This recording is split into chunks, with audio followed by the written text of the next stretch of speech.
এটা আমাদের দুর্ভাগ্য। আমি ব্যক্তিগতভাবে স্কুলের প্রাক্তন ছাত্র। মাস্টারমশাইদের আর পুজো করার সময় হয়নি। আজকের ডেটে 2025 সালে দাঁড়িয়ে এটা আমাদের দুর্ভাগ্য।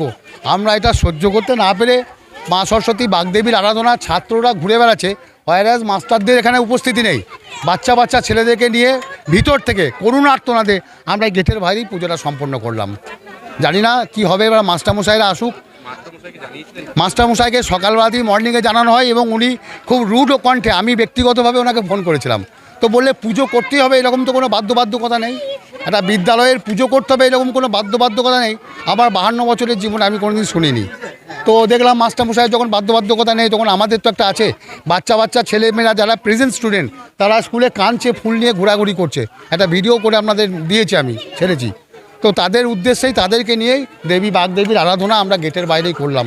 কিচেন আমরা চাইছি অবিলম্বে এবং অনতিবিলম্বে এই স্কুলের যিনি প্রধান শিক্ষক আছেন তার বিরুদ্ধে বিদ্যালয় শিক্ষা দপ্তর একটা ব্যবস্থা নেই। আগামী দিনে এই কোনো শিক্ষাঙ্গন থেকে যেন ওই সব মানুষের প্রয়োজনীয়তা নেই, ওই সব মানুষের এই শিক্ষাঙ্গনে থাকার কোনো অধিকারই নেই। তা যাতে আপনাদের মাধ্যমে জানাচ্ছি, স্বয়ং আমি আপনাদের মাধ্যমে চেয়ারম্যান বলুন, আমাদের ডিআই সাহেব বলুন, সবারই কাছেই উপস্থিতি আছেন। তো চেয়ারম্যানের সাথে তো আমার দেখা হয়নি, তারা কি বলছেন আমি জানি না, তারা কোনো প্রতিক্রিয়া কিছু পায়নি।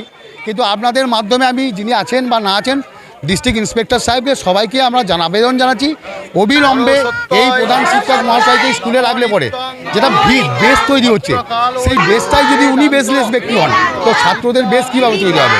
ওনাকে অন্য জায়গায় কোথাও পাঠানোর ব্যবস্থা করা হোক। আদারওয়াইজ আমরা প্রাক্তন ছাত্র হিসেবে আগামীকালকে যেহেতু স্কুলের ডেট, আমরা এসে ওনার সাথে ভদ্রভাবে, আমরা তো কেউ সেভাবে না, আপনারা